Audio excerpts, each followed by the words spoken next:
timbul pertanyaan. Apapun cara atau metode atau apapun yang digunakan oleh ilmu filsafat untuk mencirikan dirinya dibandingkan ilmu-ilmu yang lain, apakah bisa dicapai oleh ilmu yang disebut dengan ilmu filsafat?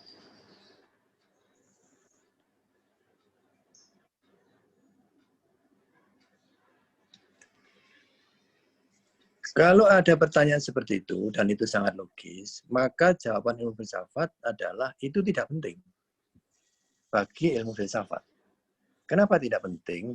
Karena bagi ilmu filsafat, hal terpenting bukan jawaban terakhir atas pertanyaan itu, tetapi bahwa pertanyaan itu ada, itulah yang mencirikan ilmu sehingga disebut ilmu filsafat. Bukan hasil akhir jawabannya.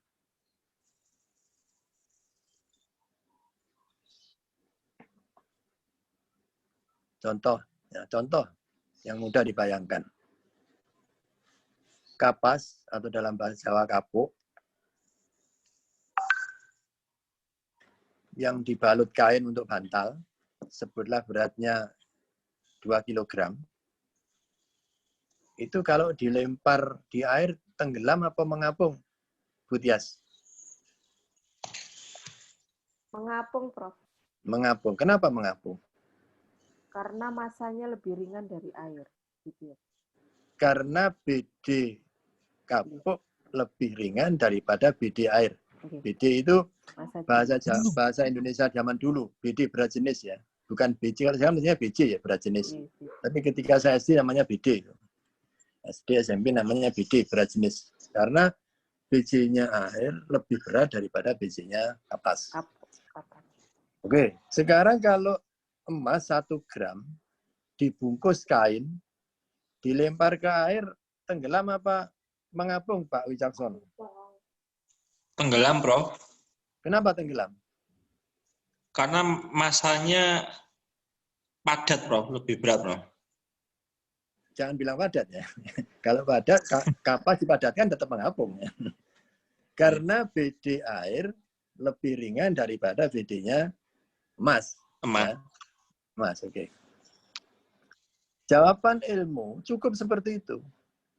Cukup menjelaskan bahwa BJ-nya kapas lebih ringan daripada BJ-nya air, sehingga kapas mengapung. BJ-nya emas lebih berat daripada BJ-nya air, sehingga emas tenggelam. Berdasarkan fakta empiris itu, kemudian ditambah unsur rasional, disusun secara sistematis, lahirlah proposisi dalam ilmu bahwa benda yang BJ-nya lebih berat daripada air, kalau dilemparkan ditaruh di air pasti tenggelam. Cukup bagi ilmu. Ilmu filsafat tidak cukup. Mengapa BJ yang lebih berat tenggelam? Ya, itu yang mencirikan. Soal jawaban gimana itu nanti. Tetapi ilmu filsafat itu tidak berhenti pada proposisi bahwa benda yang BJ-nya lebih berat tenggelam di air karena BJ-nya lebih berat daripada air. Itu jawabannya ilmu.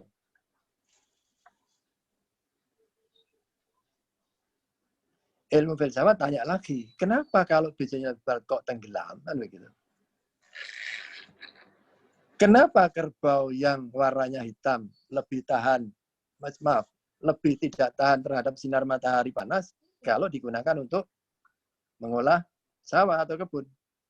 Karena warna hitam lebih menyerap panas daripada warna putih, warnanya sapi. Itu fakta empiris dicukupi oleh ilmu. Sudah cukup. Tetapi ilmu filsafat tidak. Kenapa kalau warna hitam itu lebih menyerap panas? Tidak putih. Begitu seterusnya. Nah, hal-hal seperti itulah yang mencirikan bahwa ilmu adalah ilmu filsafat. Ini saya potong 5 menit ya, saya ganti ke laptop rupanya sudah bisa ya. Maaf ya, saya live dulu 5 menit ya kira-kira ya. Oke.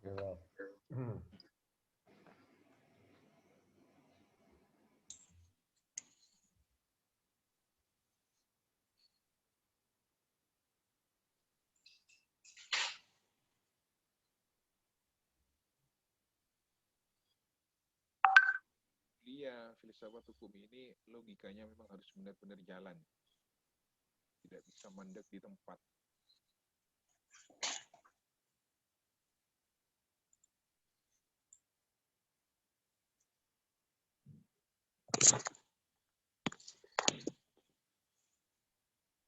Kok tidak ada yang bersuara ini? Kok tegang semua ini? Lagi fokus. Plat ngerekamnya.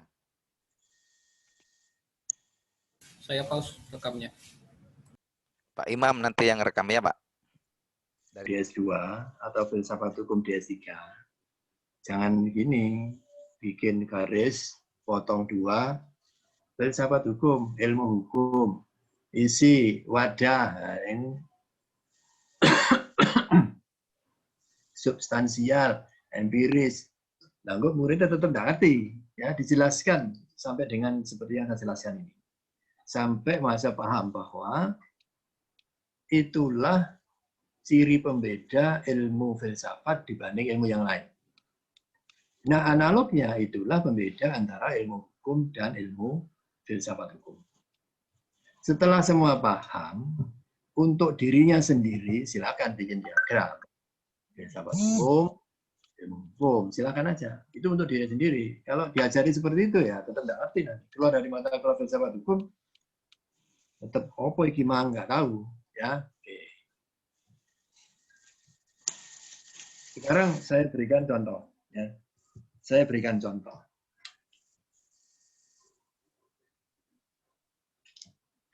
Ini contoh filsafat hukum, bukan contoh, kebetulan contohnya diri saya, karena ini baru saya alami sekali ini. Seumur-umur saya berpraktek di bidang hukum.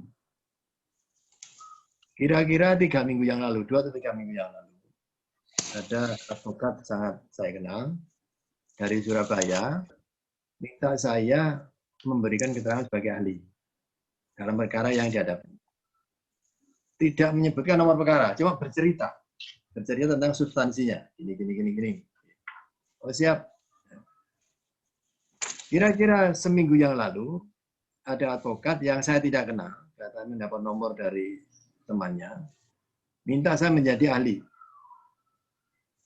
dalam perkara yang dihadapi. Apa yang terjadi? Dari ceritanya, pengacara yang advokat yang belakangan ini, jangan-jangan perkaranya sama ini.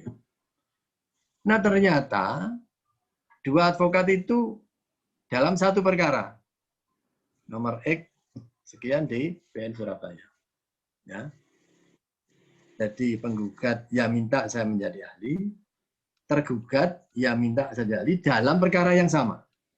Ya, dalam perkara yang sama. Pertanyaannya ada beberapa. Yang saya tanyakan pertama, bolehkah saya memberikan keterangan di 2 ahli yang perkara yang sama? Coba dijawab. Ini saya yakin sekian banyak ini ahli belum pernah mengalami hal seperti ini. Ini saya alami dan belum saya jawab ini. Padahal perkaranya Selasa minggu depan. Coba Pak Wicaksono, saya boleh nggak? Selasa saya menjadi ahli untuk penggugat, Selasa minggu berikutnya saya menjadi ahli untuk tergugat dalam perkara yang sama. Ya, Prof. Ya, mohon dikoreksi, Prof. Saya berdasarkan aturan yang dibaca saja. Sejauh ini, jujur saya belum pernah menemukan aturan yang melarang saksi ahli itu menjadi saksi ahli di 2 pihak, Prof. Saya koreksi ya bahasanya, ahli ya, bukan saksi ahli, ahli. Ahli, bukan saksi ahli, ahli. Ahli, nggih. Keterangan ahli, bukan keterangan saksi ahli, keterangan ahli. Sejauh yang saya baca, selama ini saya belum menemukan ada norma yang melarang untuk memberikan keterangan ahli di 2 pihak, Prof. Jadi menurut saya sementara ini artinya itu boleh. Apakah artinya itu boleh? Menurut saya sementara ini hipotesa saya diperbolehkan, Prof. Nah, kalau boleh saya nanti dapat HR ganda, Pak. Ya. Ya, Prof. Selasa minggu depan saya dapat HRX, Selasanya lagi dapat HRX atau tambah X atau kurang X. Oke, pendapat lain? Saya, Prof. Silakan, Mam. Ya, mohon izin, yang pertama itu tidak boleh, Prof. Karena di situ ada kode etik advokat. Apa kode etiknya? Bahwa advokat itu memberikan keterangan ahli itu dalam pembuktian itu harus salah satu memilih antara penggugat dan tergugat nanti. Loh, saya kan ahli, Pak. Saya loh, Pak, ini. Ya, Prof. Saya. Bukan. Saya kan tidak terikat kode etiknya advokat. Iya, tapi secara dari sisi etikanya itu kan harus membela kepentingan salah satu klien. Tidak boleh duduk di dua tempat. Karena nanti pasti kalau pemikiran Prof. Budio ini kan yang satu mendukung dan yang satunya menolak, atau sebaliknya. Nah, yang satu menolak, yang satu mendukung. Sehingga secara pribadi etika yang dibangun oleh asumsi masyarakat terhadap Prof. Budiono nanti, oh mohon maaf, oh ini tamak atau apalah yang negatif pasti. Karena dua-duanya nanti itu untuk menghindari itu sebaiknya memilih salah satu aja, Prof. Kalau itu tidak penting bagi ilmu filsafat, ya. Ilmu filsafat hukum itu kan masalah norma. Ya, norma itu kan tidak harus tertulis. Yang sesungguhnya norma, yang sesungguhnya realitas norma.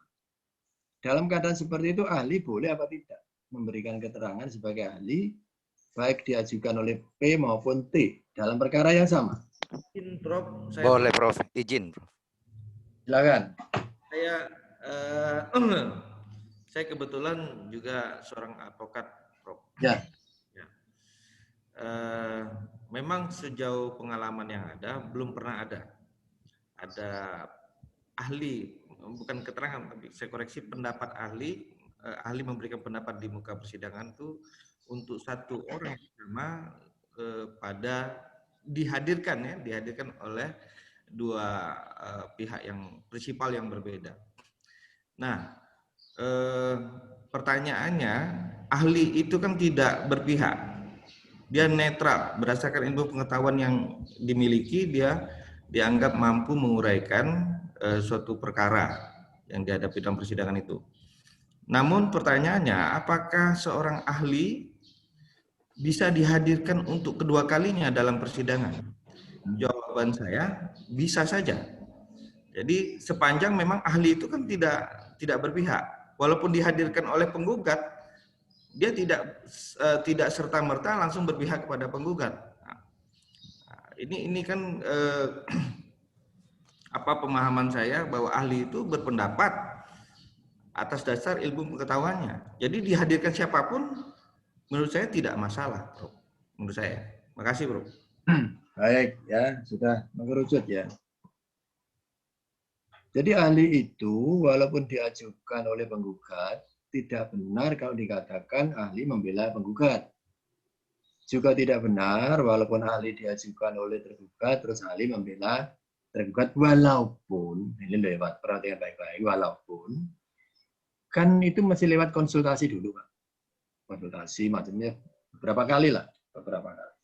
Sampai fix bahwa keterangan saya, yang saya diajukan oleh penggugat, setidak-tidaknya tidak merugikan penggugat. Jadi keterangan sudah saya sampaikan dulu, nanti keterangannya seperti ini. Ini menurut ilmu pengetahuan hukum. Tidak memihak Anda.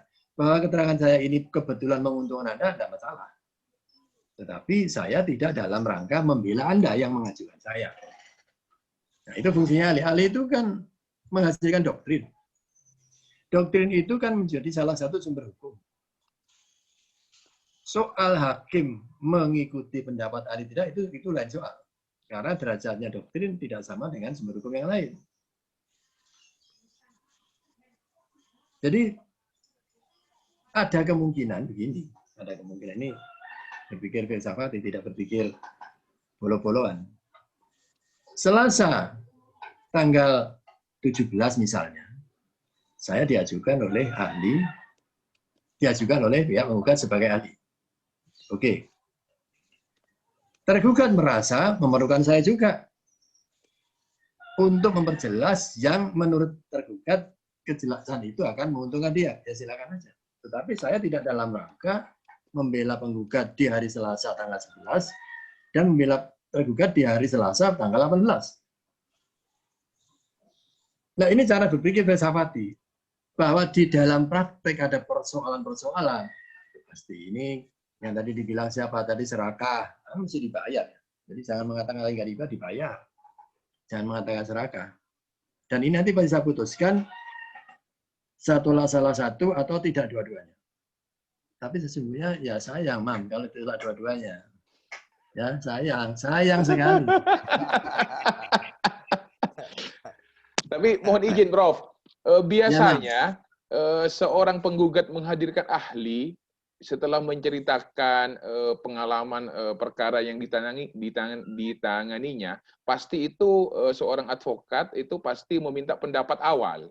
Kira-kira otomatis cocok tidak dengan mendukung tidak dengan perkara yang saya sedang tangani. Ternyata jawaban awalnya cocok, maka dipakailah, Prof. Kan nggak mungkin kalau misalnya pandangan pertama dari Prof. Budiono ini menolak dan advokat itu tetap memakai jasa Prof. Budiono sebagai ahli, menghadirkannya sebagai ahli. Nah, kan itu, Prof. Begitupun juga yang sebaliknya, yang pihak yang satunya. Nah, apakah mungkin nanti Prof. Budiono bisa memberikan dalam tanda kutip pendapat yang tidak menguntungkan salah satu baik di pihak tergugat maupun di pihak penggugat? Kan pasti menurut saya itu pasti menguntungkan sesuatu dan tidak mungkin menguntungkan kedua-duanya. Bukan begitu, Mam. Saya beri contoh yang kemarin ya, yang hari Selasa lalu saya terpaksa kuliahnya separuh waktu itu. Itu dua hal ya.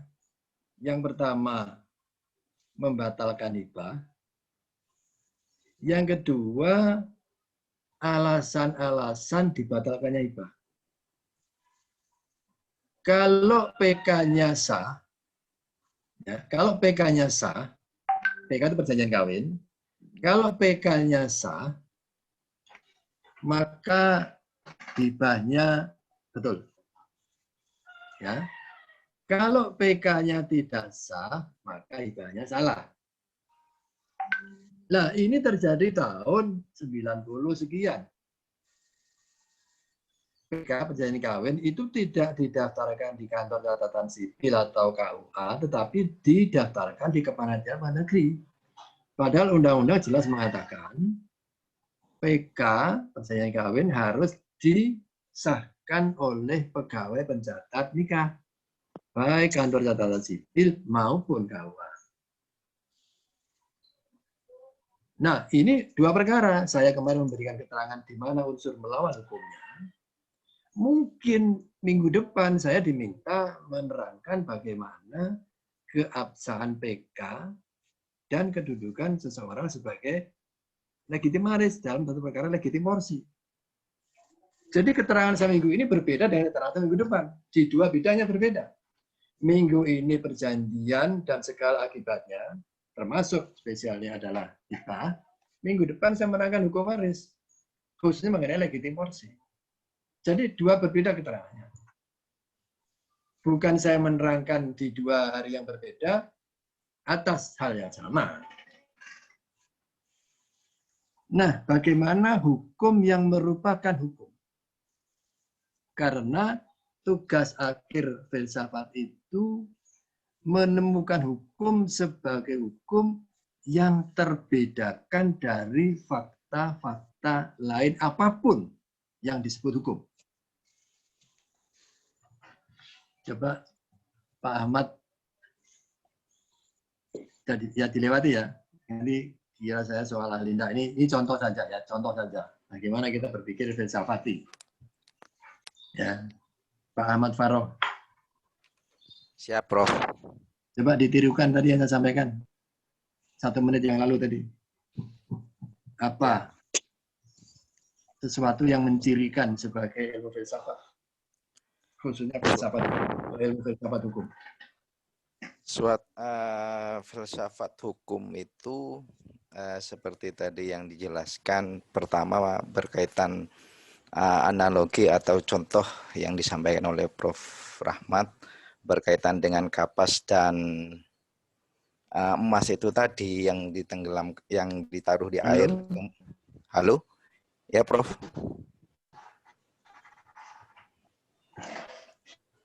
Halo? Yang menjadi ciri khas dari filsafat hukum itu adalah cukup menemukan fakta empiris itu sendiri, Prof. Terputus-putus ya. Halo? Halo? Halo, Imam. Siap, Prof. Imam. Mungkin Prof Budiono jaringannya yang Terputus-putus ya. kurang stabil. Halo? Imam. Halo? Terputus-putus ya. Mungkin Prof. yang Prof Masih Budiono depan? Masih jaringannya kurang stabil, Prof. Halo, Pak Wijaksono. J. Maaf Prof, yang saya lihat, saya cek di sini jaringannya Prof Budiono tidak stabil, Prof. Suaranya nggak jelas ini. Terputus. Iya, Prof. Halo, suara saya dengar dari situ? Pak Denny? Halo, Dengar. Pak Denny? Terdengar tapi putus-putus, Prof. Mungkin jaringannya Prof Budiono tidak stabil memang. Kami mendengarkan Prof, cuman mungkin Prof yang tidak mendengarkan kami. Sepertinya jaringan Prof tidak stabil sehingga putus-putus. Kami juga melihat gambar Prof di sini terhenti.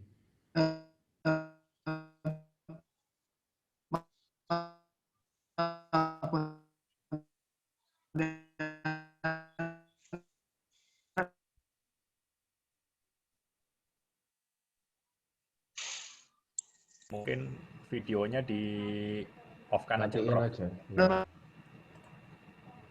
Mungkin videonya di off-kan saja, mungkin bisa membantu. Iya, sinyalnya. Pertanyaan tadi gimana, Pak? Perlu niruin yang disampaikan beliau. Yang terakhir tadi loh Pak Farok, tugas akhir filsafat. Tugas filsafat menemukan hukum. Gimana, Bu? Tugas akhir filsafat untuk menemukan hukum yang sebenarnya hukum. Bagaimana caranya? Sepertinya itu ya. Jadi tugas akhir filsafat itu kan menemukan hukum yang sebenarnya hukum.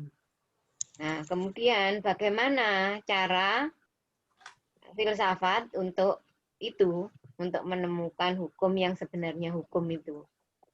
Nah, kalau yang saya pahami begitu.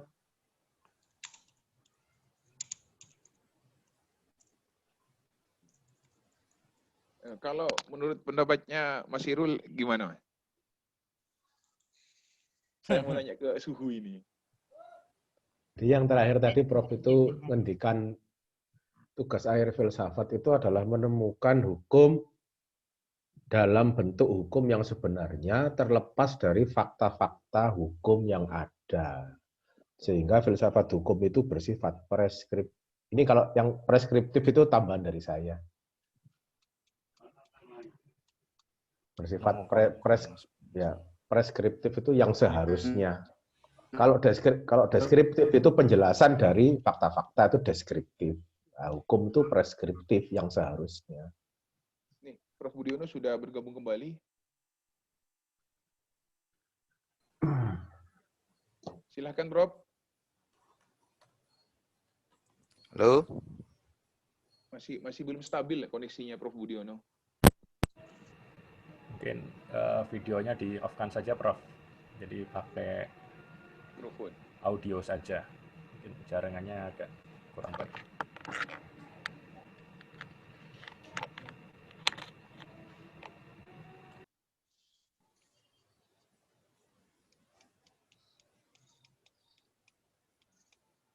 Iya, saya barusan chat Prof Budiono.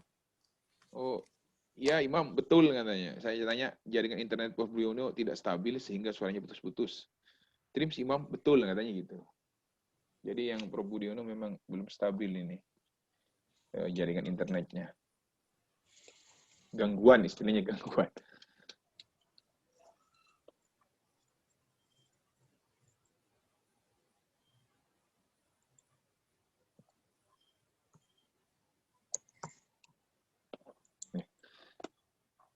Kalau menurut Mbak Tias gimana, Pak?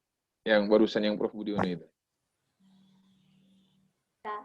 Kalau aku, apanya ini? Tentang boleh nggak jadi dua-duanya itu apa? Iya, apa tentang Iya, itu apa? iya yang terakhir itu. Oh, kalau yang terakhir. Apa sama seperti Mas Irul? Iya, tapi aku bertentangan gini ya, maksudnya aku ada fakta nih. Suamiku kan pernah kena perkara dan itu sampai ke pengadilan. Dia dituduh mengerusak pagar sebuah sebuah developer lah, kan podo-podo usahanya. Itu, nah saksi ahlinya adalah Pak Priyo. Priyo Jatmiko. Pak Priyo Jatmiko. Nah kebetulan suamiku kenal, didatangi lah Pak Priyo, kemudian ngobrol sama Pak Priyo itu saksi ahlinya Unicora ya, buka-bukaan aja ya, saksi ahlinya Unicora. Ternyata kemudian ada dokumen hukum yang disembunyikan oleh Unicora, yaitu bahwa pagar yang tadinya diklaim oleh Unicora itu sudah diserahkan ke pihak desa, jadi itu punyanya desa. Nah itu nggak disampaikan oleh pihak Unicora ke Pak Priyo. Prof Budiono. Tapi kemudian akhirnya karena dokumen hukum itu, walaupun ahlinya dari Unicora di persidangan, Pak Priyo belani bojoku, belani apa namanya?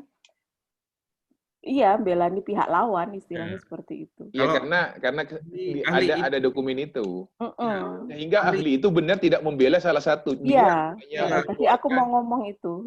Ini fakta ini. Akhirnya ya Unicora juga kaget waktu itu kan. Loh Pak, kok ya memang ada fakta hukum, saya kan ahli, bukan pembela. Pak Priyo ngomong.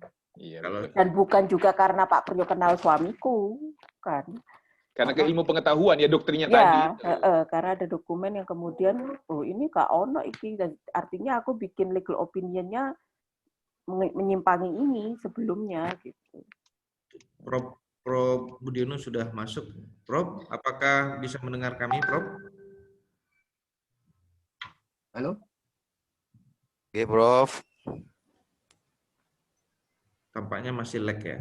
Iya, masih keluar masuk Prof Budiono. Pak Kuku. Mic-nya Pak Kuku. Wah, Pak Kuku ini harus ganti mic ini kayaknya. Dari minggu kemarin problemnya di mic ini. Pak Kuku ini. Saya kemarin ditegur Pak Denny langsung ganti ini. Pak Kuku ini nggak ganti-ganti ini headsetnya ini. Demi kenyamanan bersama. Iya. Pak Kuku nggak ngelewati toko ini, toko handphone. Pak Kuku itu sengaja Pak, biar ditegur semuanya. Sengaja dia. Nah ini Prof Budiono sudah masuk pakai HP. Ya Prof, silakan Prof. Nah, di audionya dinyalakan Prof, yang ada di bawah pojok kiri kalau HP. Anjir. Halo. Halo. Prof. Iya, ini saya balik pakai handphone lagi nih. Siap Prof. Saya balik pakai handphone lagi nih. Nggak tahu ini. Cobaan teknologi. Tadi apa tadi saya? Tadi apa? Filsafat hukum menemukan hukum yang sebenarnya, Prof. Coba Pak siapa tadi? Ahmad Faroh ya tadi. Pak Ahmad, nggih. Coba Pak Ahmad. Halo. Salah satu dari filsafat hukum itu adalah untuk menemukan hukum yang sebenarnya hukum, Prof. Terus? Oke, sehingga hukum itu tidak hanya sekedar melihat terhadap fakta-fakta dari peristiwa-peristiwa itu tersendiri, Prof.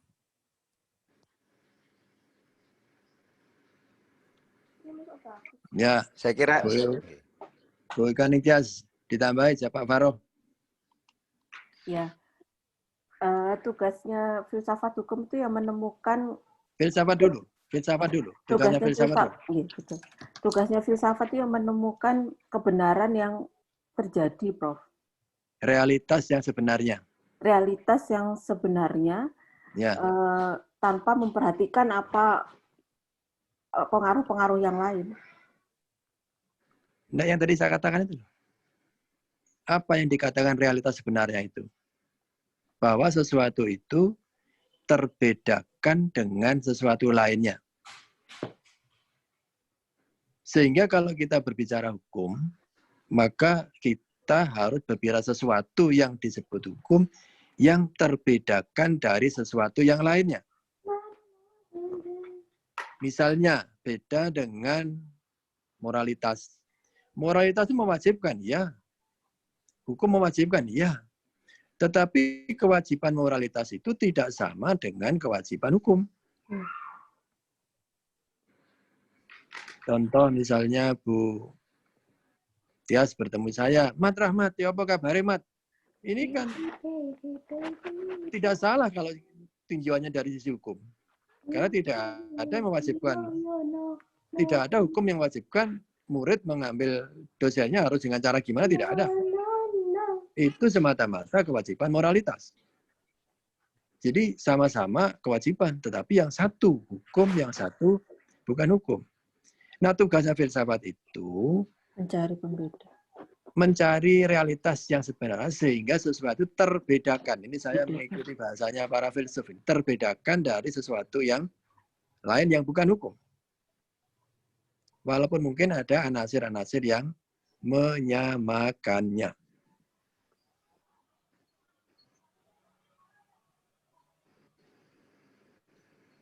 Oke?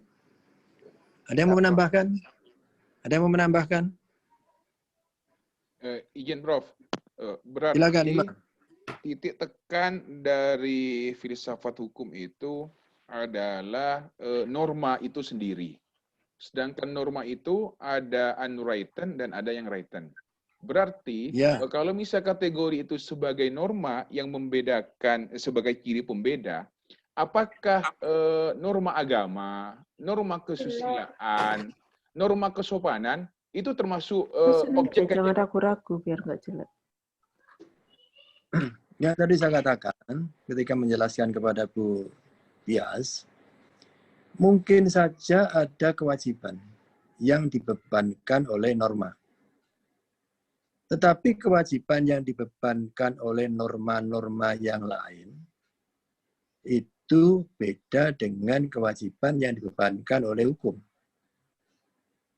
Berbeda halnya orang wajib bayar pajak dengan berbeda halnya dengan wajib sholat. Begitu seterusnya. Inti akhir adalah bahwa filsafat hukum itu mencari realitas sebenarnya dari sesuatu yang disebut hukum, sehingga sesuatu itu terbedakan dari sesuatu yang lain yang bukan disebut sebagai hukum. Caranya bagaimana? Ini caranya bagaimana? Salah satunya adalah dengan menggunakan metode dialektika. Pak Zairul, tolong dijelaskan apa artinya dialektika. Dialektika itu berarti proses adanya berpikir rasional, logis dengan menggunakan dalil-dalil sehingga menemukan bisa menemukan jawaban dari pertanyaan yang dicari. Itu proses dialektika. Ya, substansinya mencari realitas sebenarnya dengan cara bertanya tiada henti. Ya. Ilmu filsafat tidak boleh berhenti di satu titik. Sesuatu yang sekarang orang mengatakan sebagai sesuatu yang terbedakan dengan yang lain sekarang, mungkin itu bukan sesuatu yang terbedakan nanti. Karena ilmu filsafat menggunakan cara dialektika.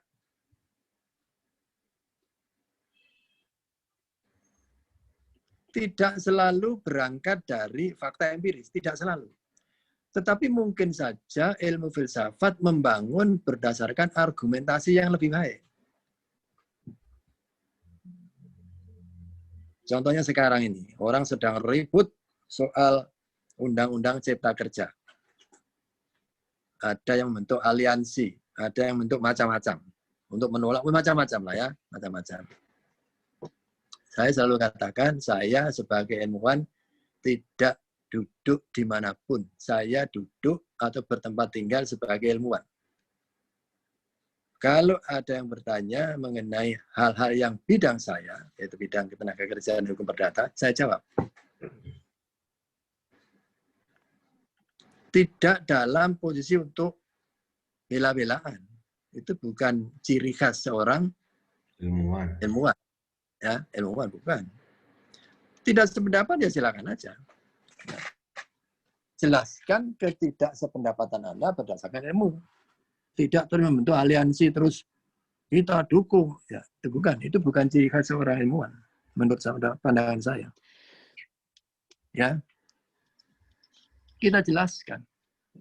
Dan jangan lupa bahwa law is a tool of social engineering. Hukum itu punya fungsi itu. Ini yang dilupakan orang dalam arti yang positif ya. Law is a tool of social engineering. Hukum itu punya fungsi itu untuk menggerakkan masyarakat untuk bergerak ke arah yang lebih baik. Jangan kita ngomong outsourcing nggak habis-habisnya. Seolah-olah kalau outsourcing itu dilarang terus buruh jadi miskin dari kaya. Itu salah besar. Ya, kalau sudah nggak ada outsourcing, mangga yang sekilo 15.000 menjadi sekilo 300.000, nggak bisa. Ya, seolah-olah kalau PKWT dihapuskan, upah yang semula 3 juta menjadi 10 jutaan, tidak bisa. Ya, tidak bisa. Tidak begitu cara berpikir kalau kita belajar hukum ketenagakerjaan. Mangga itu kalau musim begini ya normalnya 15 sampai 20 lah, yang bagus sekitar 25-30-an 1 kilo. Kalau itu dipaksa, harga mangga minimal 1 kilo 100.000 rupiah. Loh mangganya nggak ada yang beli, busuk. Oke, kita membuat undang rigid bisa saja. Outsourcing dilarang, PKWT dilarang, pesangon minimal 50 kali, bisa. Apa susahnya? Nah terus yang jadi pengusaha siapa? Saya mau tanya. Yang mau jadi pengusaha siapa? Nggak ada. Nah, orang ke Vietnam, ke Kamboja, ke Cina. Ya. Jadi kita kan mikir rigidnya saja. Mikir pranata, tidak memikir siapa yang akan menciptakan pranata itu. Ini nggak pernah dipikirin orang. Dan 90% orang-orang yang bikin aliansi macam-macam itu nggak ngerti. Nggak ngerti apa yang diributkan. PHK berdasar kesepakatan. Ini apa-apaan ini? Itu tidak mencirikan orang berpikir secara filsafati. Dan saya tekankan betul para mahasiswa saya untuk menggunakan kata filsafati. Tidak filosofis ya. Ya, Pak Zairul, Pak Wicaksono, teman-teman yang lain, Pak Imam, Pak Denny. Filosofis itu kehilangan akar pembentukannya. Apa kata dasarnya kata filosofis? Ayo Pak Zairul, kata filosofis itu kata dasarnya apa? Filosof. Kata dasarnya kan filsafat. Filsafat ya. Kata dasarnya kan filsafat. Seluruh bentukan harus berangkat dari filsafat. Memfilsafatkan, difilsafatkan, kefilsafatan, filsafati. Filosofi itu kehilangan akar pembentukannya, salah. Oke, Pak Zairul ya. Yeay. Jangan lagi gunakan kata filosofis, itu salah dari sisi bahasa Indonesia. Oke, sampai minggu depan ya. Terima kasih. Lanjut, sukses. Assalamualaikum warahmatullahi wabarakatuh. Waalaikumsalam warahmatullahi wabarakatuh. Terima kasih, Prof. Sukses.